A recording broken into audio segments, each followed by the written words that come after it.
And welcome back, guys. We're going to do one of my new favorite tutorials on creating it's Thor's hammer, man. It's Mjolnir on Inventor. So if you like this video, please subscribe.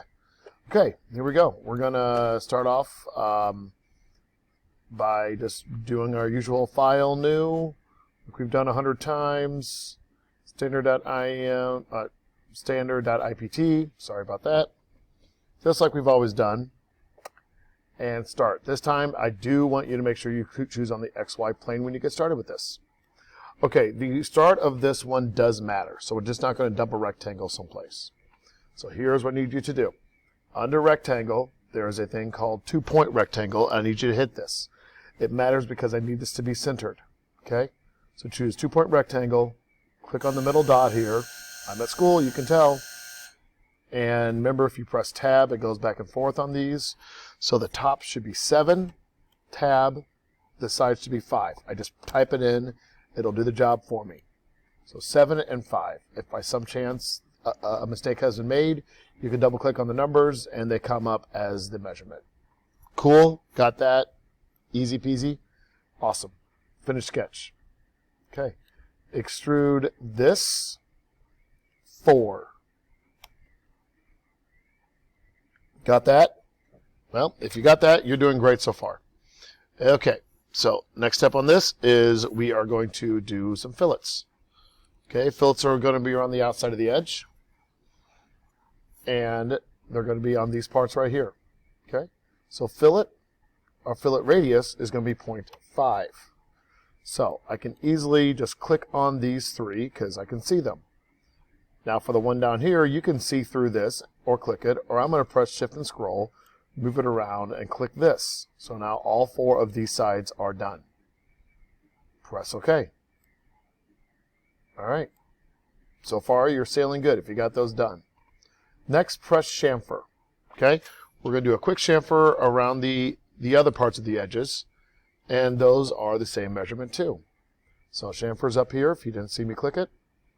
Change your distance to 0.5, click there and there. So every side should have something going on to it. Press OK. Well, you got that done. Cool, huh? Starting to look like a hammer. You're like, wow, this was really quick. This didn't take a whole lot of time. No, it does not. All right. So the next step we're going to do is looking at this hammer here. I need to go to the bottom of this hammer right here. Okay, so make sure you're on the right face. Okay, so make sure you're on this underneath part. If you're looking at this and you're trying to do it by the sides, and this is your front, you should be on the bottom of it. Okay, so this thing right here should say bottom, just so we know we're all in the right place. All right, so here we go. Once again, create sketch. Okay, I need to place a circle. Now, it might help me line this up, it won't. So I need to do a project geometry. Click the middle of this so this thing lights up, okay? Because I need to find the center point. Choose circle, and now if you look at my cursor very, very carefully, you will see how there is there's some dotted lines that are trying to help me line it up. So I'm going to click that, move my mouse out, type 2 enter. Finish sketch. Okay. Next, I'm going to extrude this down. Okay. And my extrusion point, look at my notes real quick so I know I'm doing it right, is 8. Type 8, press enter. And OK. So now you've got that part done. Most of you guys are thinking, whoa, this is going way too fast, way too easy. Well, it really is that easy. Okay. 2 more fillets here. This video is going to be done within like 10 minutes. Choose that, and press OK. All right. Doing great. You got those things good? You're doing good. All right, next is text. So we're going to put our text up here. This is just like the nameplate, but this time we're going to engrave instead of extruding it out. So we're going to click on the surface here. you will now get a chance to be able to write some text in here. So this might get a little tricky for a minute because some of the fonts work, some of the fonts don't work when it comes to engraving. So choose this A text right here, choose on the surface, and you can type. A reasonable size, if you're just doing something that's 5 to 8 characters, is probably about 1.25. Okay, I'm just going to leave this like that, and I'm just going to type in my last name, Wythe, and there we go. Like I said, you have the freedom to choose whatever you want to, as long as it is appropriate. So once you have your name typed, now, let's say you're like, I really don't want this. I want something a little bit different, smaller, whatever. So I'm going to type in, engineering. If I can spell. There we go. But if you do this, you'll see it's going to come in way too big. So how do you fix this? If you have to highlight the word, and then you're allowed to go back and change it. You can't do that prior to that. And press OK, and you see it changes it. Still a little bit too big. So I'm going to go back in and do it again. 0.65 maybe. You're just going to have to play around with this. Okay. So I'm going to dump mine right there. Press Finish Cut when you're done. Now there's two ways we can engrave this. There is Extrude and Cut, and the other one's Emboss. I'm struggling with the Extrude and Cut for some reason. I'm not sure why. So we're going to try the Emboss command. So you should have it right up here on your screen, hopefully. Go ahead and click on your word, and then right here you see where it says Remove from Face.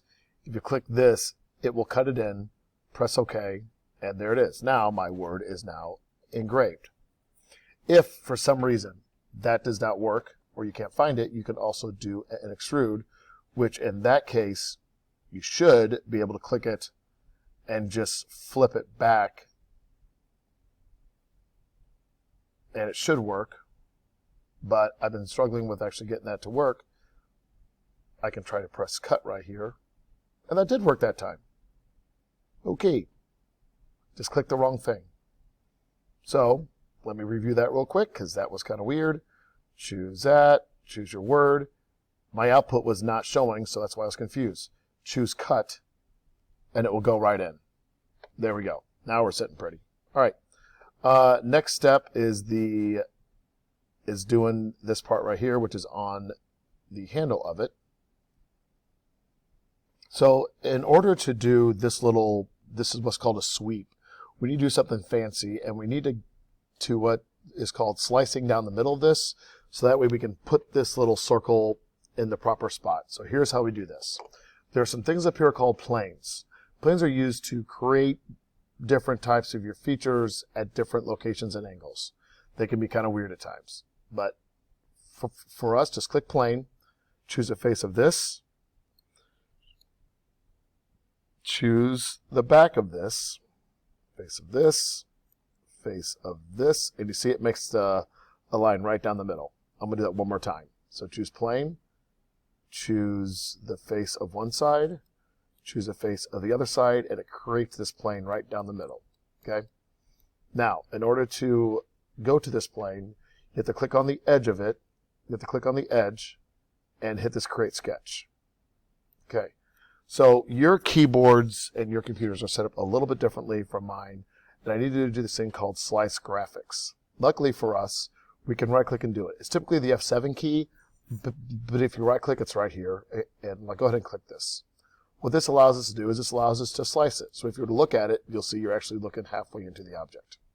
It's kind of cool. So here's what we're going to do. Down here towards the bottom, I'm going to put a circle. Small little circle, and location, just make it near the bottom. Not on the edge, but just up a little bit.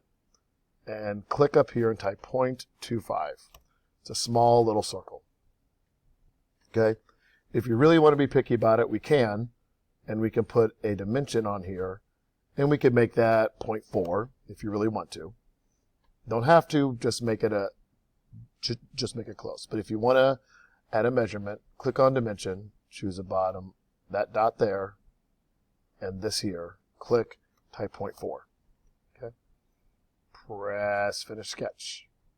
Okay? So step one done on making that.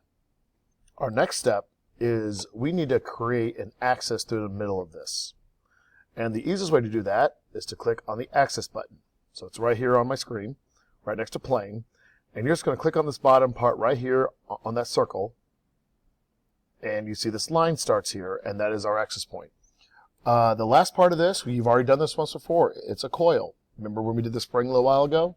Maybe it was this class, maybe it was a different one, I don't know. But choose coil, and then it should automatically see this circle right here. If it's not blue, then you might have to just click on it. Your axis, choose this little arrow right there. Choose here, and you see this, it's starting to slowly go up. Coil size, we're going to play around with this for a minute. The revolution, let's go 6. That looks great right there. Maybe 6.5, so it kind of gets into the handle a bit more. No taper, if that's 1, press OK. Now, right now, mine's facing out, which is great.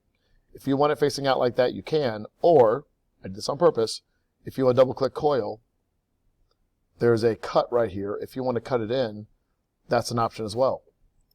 And now, we're done. All right, your hammer's finished. Now, if you're lucky, and if you're nice enough, maybe I'll 3D print this for you. We'll see. Just ask me nicely, and I probably will.